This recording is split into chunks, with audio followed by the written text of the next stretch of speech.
Welcome back to Ask Peter. I'm Congressman Peter Roskam, and today we're focusing in on tax reform. It's an issue of a great deal of opportunity, I think, for all Americans to grow our economy. And I'm pleased to be joined by Mark Smetana, a constituent and CFO of E.B. Brown Corporation. And at my invitation, Mark came and testified at the Ways and Means Committee today on this issue of tax reform. So Mark, here's a question that I hear often back in the district. President Obama talks about raising taxes on individuals who are, quote, wealthy.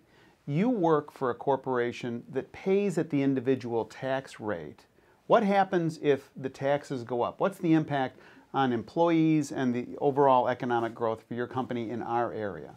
Sure, Peter. Well, frankly, one of the misnomers are that companies that are privately held and taxed at the individual level don't pay corporate tax.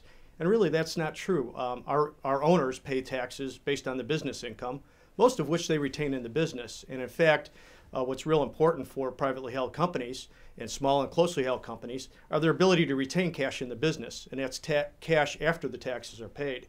So any movement to increase the rates on individuals will, in effect, loop in all the business-sourced income, even though most of that income is retained in the business. The result for all of us would be that we'll have less cash to spend to maintain and grow our businesses. So it could have a very devastating impact relative to economic growth and opportunity.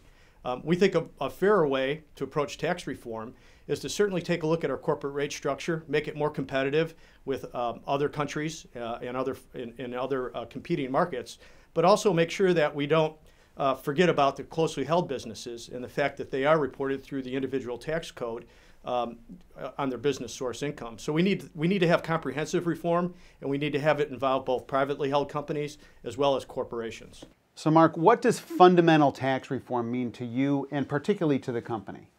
Peter, what it means is that our company will be able to retain more of its cash so that we can grow our business, hire more people, and create higher economic growth. And fundamentally, I think that's what our country needs at this point in time. Well, I think the bottom line is there's a great opportunity for us to reform the tax code, to lower the rates, to broaden the base, to clear out the loopholes and a lot of the underbrush and a bunch of the nonsense, to ultimately create the best, most competitive tax jurisdiction in the world. So Mark, thank you for your willingness to come out and wave the flag for the 6th Congressional District in the halls of Congress. I'm Congressman Peter Roskam. This is Ask Peter.